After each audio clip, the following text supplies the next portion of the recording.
Assalamualaikum warahmatullahi wabarakatuh. Pertama-tama, marilah kita panjatkan puji syukur kita kehadirat Allah Subhanahu wa taala yang telah memberikan kita rahmat sehingga kita masih dikasih kesehatan oleh Allah Subhanahu wa taala. Perkenalkan, nama saya Salahuddin. Saya bertugas sebagai moderator dalam diskusi materi usaha galon ini. Adapun anggota saya yaitu saya sendiri dan BY.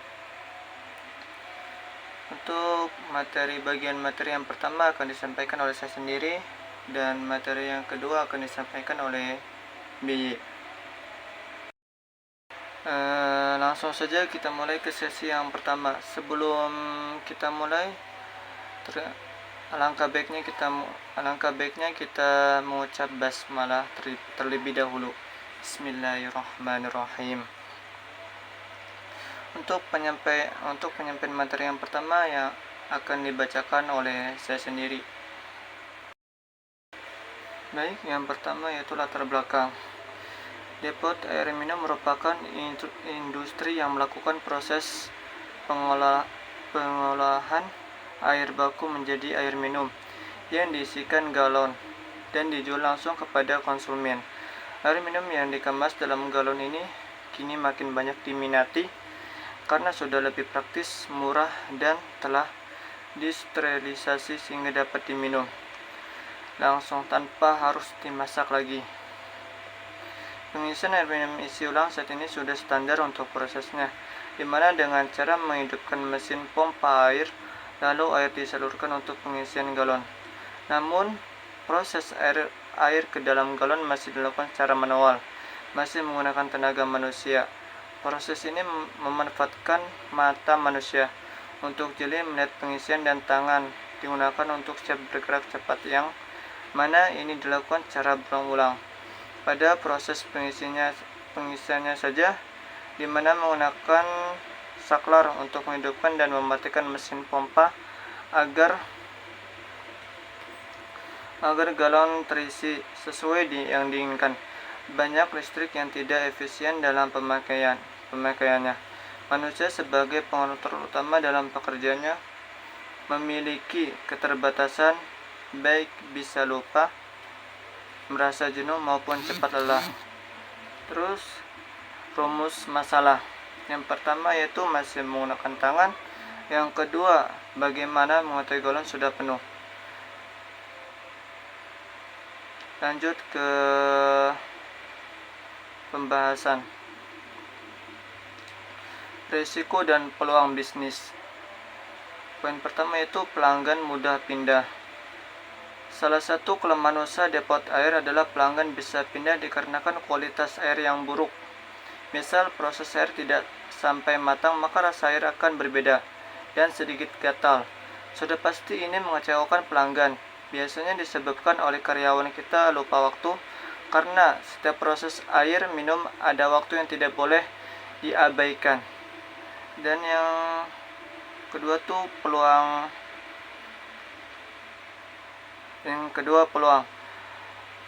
Yang pertamanya yaitu operasional usaha yang mudah. Peluang usaha agen galon air dan gas LPG sangat sesuai bagi Anda yang baru pertama kali memulai usaha dibandingkan dengan usaha lain. Anda bisa menjalankan bisnis jualan air dan gas LPG dengan mudah. Proses pemasaran dapat Anda lakukan dengan sederhana.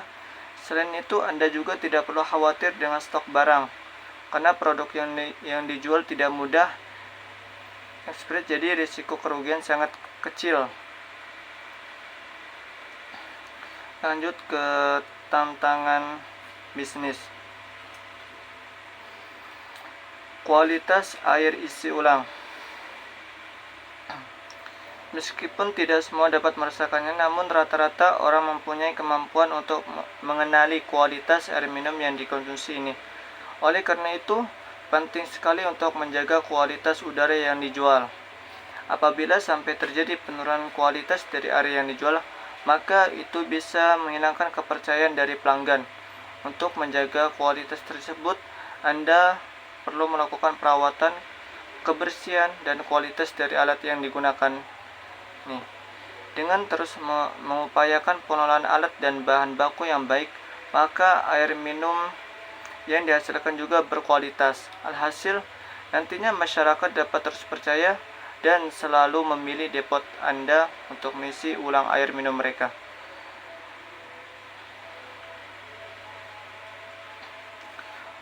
Kualitas kemasan galon. Pada bisnis depot pengisian air minum ini biasanya pelanggan akan membawa galon kosong untuk diisikan dengan air isi ulang.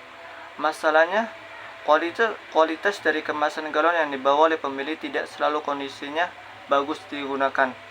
Tidak jarang ada juga pelanggan yang membawa galon dengan kualitas yang buruk atau bahkan mudah pecah.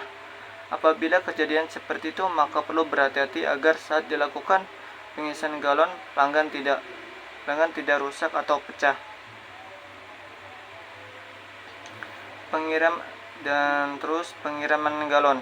Tantangan lain juga didapatkan pada pengusaha air galon isi ulang yang menyediakan layanan pengiriman. Biasanya tantangan pada pengiriman galon ini disebabkan oleh jarak tempuh dan juga menumpuknya jumlah pesanan ini. Terus, apakah bisnis ini mencukupi kebutuhan keluarga? Ini yang dipertanyakan. Penjual galon mengaku sangat terbantu dengan usaha menjual air galon ini. Dia mengatakan sudah 12 tahun menggeluti usaha air galon dari Aqua bersama suami yang sudah tidak bekerja lagi saat itu. Pas ditanya, saya dan suami memutuskan untuk fokus berjualan air galon saja waktu itu. Awalnya kami hanya sebagai pedagang retail air galon Aqua yang hanya menjual 10 galon saja, katanya. Mungkin akan dilanjut oleh saudara BY. Untuk saudara BY, dipersilakan. Terima kasih kepada moderator sudah memberikan kesempatan untuk saya berpresentasi. Nah, di sini saya akan melanjutkan presentasi tersebut. Di sini ada, apakah bisnis ini dapat membuka peluang kerja bagi orang lain? Ya, tentu bisa. Galon air minum dapat membuka peluang kerja bagi orang lain untuk pengisi galon. Nah, diperlukan untuk mengisi galon-galon air yang akan didistribusikan kepada pelanggan. Yang kedua ada pengantar air. Peluang bagi orang yang mengantar galon air ke rumah pelanggan ini mencakup pengiriman galon-galon air ke lokasi yang diinginkan oleh konsumen. Yang ketiga, pemasaran dan penjualan. Tim pemasaran dapat bertanggung jawab untuk mempromosikan bisnis dan meningkatkan penjualan melalui strategi pemasaran yang efektif.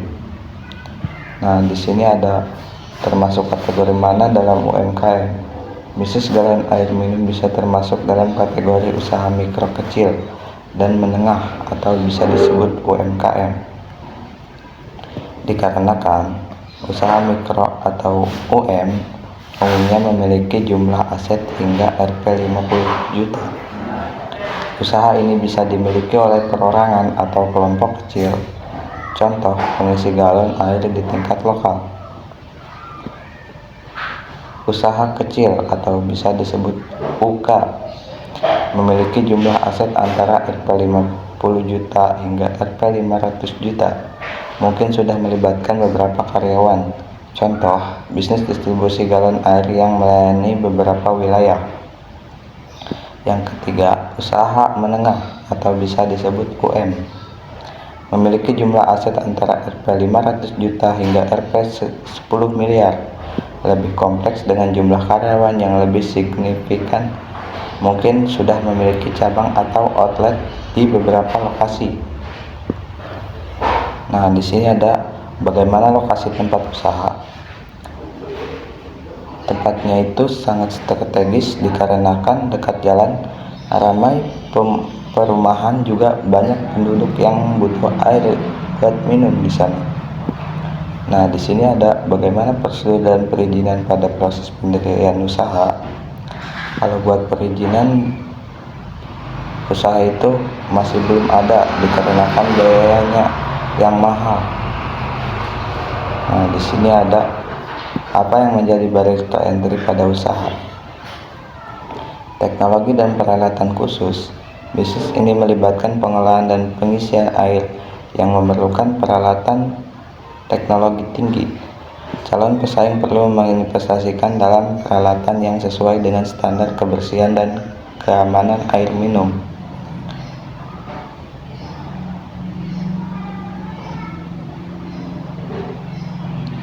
Tips sukses dalam bisnis: lakukan riset pasar secara menyeluruh untuk memahami kebutuhan pelanggan, pesaing, dan potensi pertumbuhan di daerah yang dituju. Identifikasikan peluang, tantangan yang mungkin dihadapi. Pemilih lokasi strategis. Pilihlah lokasi yang strategis dengan potensi pasar yang besar, pertimbangan keberadaan pesaing, aksesibilitas, dan preferensi konsumen. Di sini ada kualitas air yang unggul. Pastikan air yang dihasilkan memenuhi standar kesehatan dan kebersihan yang ketat. Kualitas air baik akan menjadi kunci utama keberhasilan bisnis ini. Nah, di sini ada pemilihan peralatan yang tepat. Investasikan dalam peralatan dan teknologi pengolahan air yang modern dan efisien. Peralatan berkualitas tinggi akan mendukung kendala dan kecepatan produksi. Nah, kesimpulannya, usaha depot air isi ulang cukup menguntungkan dikarenakan biaya yang kecil dan usahanya sangat mudah.